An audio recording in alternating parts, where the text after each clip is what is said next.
নিষিদ্ধ একটা শক্তি আছে, যারা নিষিদ্ধ সংগঠন যেমন ছাত্রলীগ পরাজিত শক্তি, এরা চাচ্ছে এই দেশটা অস্থিতিশীল করার জন্য। আর তার হচ্ছে কি আপনার এই দর্শন, খুন, রাহাজানি, এইগুলো আমি সম্পূর্ণ বলবো যে এখানে নিষিদ্ধ সংগঠন ছাত্রলীগ, তাদের অঙ্গ সহযোগী সংগঠন আওয়ামী লীগ, যুবলীগ, তারা সম্পূর্ণ আসলে দর্শনের জন্য কোনো পোশাক পরিচ্ছদ প্রয়োজন নয়। আসলে যে দর্শক আসলে তার পোশাক পরিচ্ছদ না, তার যে চাহিদা, সে তার চাহিদা মেটানোর জন্য এরকম অপকর্মটা করে থাকে।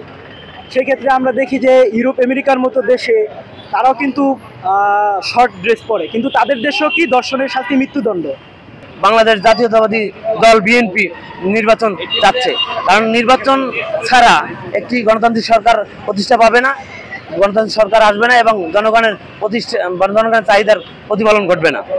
বর্তমানে আমরা যেটা দেখতে পাচ্ছি যে আমাদের 8 বছরে এক ছোট বোন আসিয়া যে ধর্ষণের শিকার হয়েছে, এর দায়িত্ব নিয়েছে আমাদের যুবদলের নেতা রবিউল ইসলাম নয়ন ভাই, তারপর আমাদের জননেতা জনাব তারেক রহমান, এবং আমরা ছাত্রদল এবং বিএনপির সকল নেতাকর্মীরা এই সমস্ত অন্যায়ের বিরুদ্ধে সবসময় আমরা সচেতন এবং আমরাই সবসময় এর প্রতিবাদ করেছি এবং আমরা এর প্রতিবাদ আমরা করবো ইনশাআল্লাহ। আর আরেকটা জিনিস, আমরা সবসময় ধর্ষককে আড়াল করি এবং যে ধর্ষিতা তাকে আমরা অনলাইনে তুলে ধরি। আমাদের সবার উচিত হচ্ছে যে ধর্ষক তার নাম, ঠিকানা, এলাকা সহ তার পরিচয় সহ তাকে সামাজিক যোগাযোগ মাধ্যমে তুলে দেয়।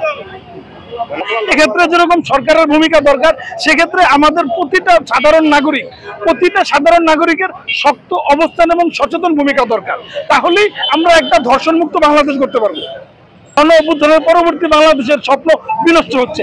যদি এরকম পরিস্থিতি চলতে থাকে, দর্শন, ছিনতাই, গুম, খুন, রাহাজানি, তাহলে আমাদের স্বাধীন বাংলাদেশের স্বাধীনতা বা শান্তি থাকবে না। তো আমরা এটার দ্রুততম নিষ্পত্তি এবং এই অপরাধের নিয়ন্ত্রণ আমরা চাচ্ছি, যতটুকু সম্ভব নিয়ন্ত্রণ করা এটা চাচ্ছি। এবং এ ব্যাপারে আমাদের প্রধান উপদেষ্টা এবং আইন শৃঙ্খলা রক্ষাকারী বাহিনী যারা আছে, বাংলাদেশ সেনাবাহিনী, পুলিশ, বিডিআর, আনসার, র্যাব যারা আছে, তাদেরকে আরো কঠোর হওয়ার জন্য বিনীত আবেদন জানাচ্ছি, বিনীত অনুরোধ জানাচ্ছি।